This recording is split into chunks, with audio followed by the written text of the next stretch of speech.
হওয়া বিএড কলেজগুলিকে ফের অনুমোদন দিতে চায় রাজ্য। বিএড বিশ্ববিদ্যালয় পরিকাঠামোর অভাবে বাতিল 253 কলেজের অনুমোদন। নতুন করে আবার অনুমোদন কেন দিতে চায়? কথা বলবো প্রতিনিধি সোমরাজের সঙ্গে। কি এমন হলো যে বাতিলগুলোকেই আবার অনুমোদন দিতে চেষ্টা করছে, উদ্যোগী হচ্ছে?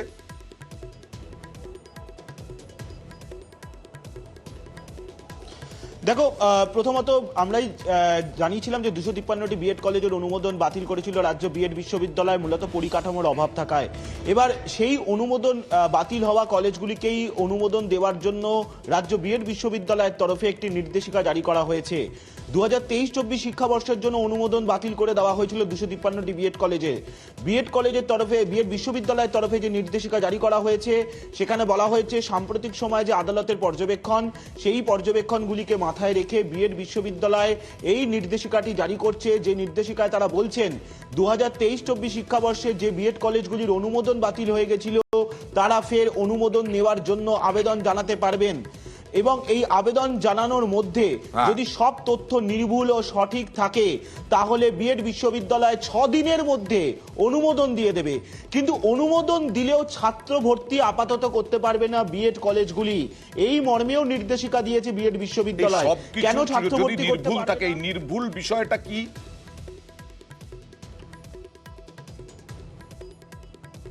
নির্ভুল বিষয়টি হচ্ছে মূলত দমকলের ফিট সার্টিফিকেট বা এনওসি, অর্থাৎ দমকল দপ্তরের এনওসি জমা দিতে হবে, এবং যে সংখ্যক শিক্ষক শিক্ষিকা থাকা প্রয়োজন বিএড কলেজগুলিতে সেই সংখ্যক শিক্ষক শিক্ষিকা রয়েছে তার প্রয়োজনীয় তথ্য বিশ্ববিদ্যালয়কে দিতে হবে।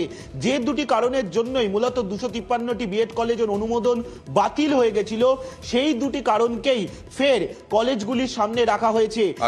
এই দুটি তথ্য যদি সঠিক ও নির্ভুল থাকে তাহলেই সেই কলেজগুলিকে 6 দিনের মধ্যেই অনুমোদন দিয়ে দেওয়া হবে। কিন্তু 6 দিনের মধ্যে অনুমোদন দিলেও তারা চলতি শিক্ষাবর্ষের জন্য কোনো রকম ছাত্র ভর্তি করতে পারবে না।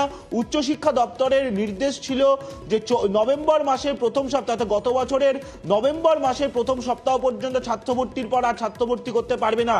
তাই উচ্চশিক্ষা দপ্তর যদি পরবর্তী ক্ষেত্রে কোনো নির্দেশিকা জারি করে সেটা আলাদা ব্যাপার, কিন্তু এই মুহূর্তে ছাত্র ভর্তি নিয়ে কোনো নির্দেশিকা নেই। ফলত ছাত্র ভর্তি না করতে পারলেও এই কলেজগুলি তারা অনুমোদনের জন্য আবেদন করতে পারবেন। তাদের পরিকাঠামো যদি তথ্য এবং তাদের পরিকাঠামো যদি নির্ভুল ও সঠিক থাকে 6 দিনের মধ্যেই তাদেরকে ফের অনুমোদন দিয়ে দেওয়া হবে, এই মর্মে বিশ্ববিদ্যালয়ের তরফে নির্দেশিকা জারি করা হয়েছে। আসবো সোমরাজ তোমার কাছে, কারণ বিএড বিশ্ববিদ্যালয়গুলোর বিরুদ্ধেও নিয়োগ দুর্নীতিতে নাম জড়িয়েছিল কয়েকটির, এবং নিয়োগ দুর্নীতিতে আপনাদেরকে মনে করিয়ে দিই বহু শিক্ষক শিক্ষাকর্মীর চাকরি গেছে। মাধ্যমিক রয়েছে সামনে, সেই মাধ্যমিকে কি হবে? তাই নিয়োগ দুর্নীতির ধাক্কায় মাধ্যমিকে সতর্ক পর্ষদ। আবার বলি, দুর্নীতির অভিযোগে শিক্ষক ও কর্মীদের চাকরি বাতিল হয়েছে, মাধ্যমিকে যাতে তার কোনো প্রভাব না পড়ে। কিভাবে প্রভাব পড়বে না, কি ব্যবস্থা করছে মাধ্যমিক অ্যারেঞ্জমেন্টে, কথা বলবো প্রতিনিধি সোমরাজের সঙ্গে। সোমরাজ,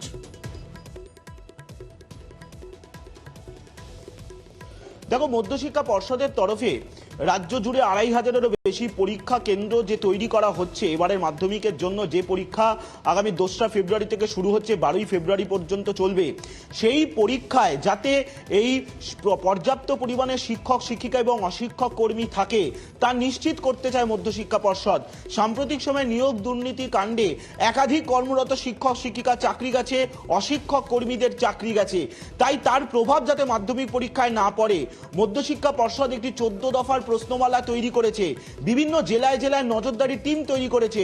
সেই টিম এই 14 দফা প্রশ্নমালা নিয়ে বিভিন্ন পরীক্ষা কেন্দ্রগুলিতে যাবেন। সেই 14 দফা প্রশ্নমালার মধ্যেই রয়েছে সেই পরীক্ষা কেন্দ্রে পর্যাপ্ত শিক্ষক শিক্ষিকা রয়েছে নাকি। কেন পর্ষদ জানতে চাইছে? একদিকে যেমন নিয়োগ দুর্নীতি কাণ্ডে একাধিক শিক্ষকদের চাকরি বাতিল হয়েছে, অন্যদিকে সাম্প্রতিক সময় বদলির কারণে গ্রামাঞ্চলের একাধিক স্কুল ফাঁকা হয়ে গেছে, অনেকেই সেই অভিযোগ জানিয়ে আসছেন। ফলত পরীক্ষা চলাকালীন সময় নজরদারির দায়িত্বে যাতে পর্যাপ্ত সংখ্যক শিক্ষক শিক্ষিকা থাকেন সেই ব্যবস্থাকে নিশ্চিত করতে চায় পর্ষদ। আর সেই কারণেই পরীক্ষা কেন্দ্রগুলির থেকে এই তথ্য চায়, এবং শুধু তাই নয়, তার জন্য এই নজরদারি কমিটি প্রত্যেকটি বেশ। পরীক্ষা কেন্দ্রে যাবেন, সশরীরে পরিদর্শন করবেন, 7 দিনের মধ্যেই তারা পর্ষদকে রিপোর্ট দেবেন, তার ভিত্তিতেই পর্ষদ পরবর্তী পদক্ষেপ নেবে। দেখা যাক কতটা গুছিয়ে নিতে পারে পর্ষদ, আমরা সেদিকেও লক্ষ্য রাখবো।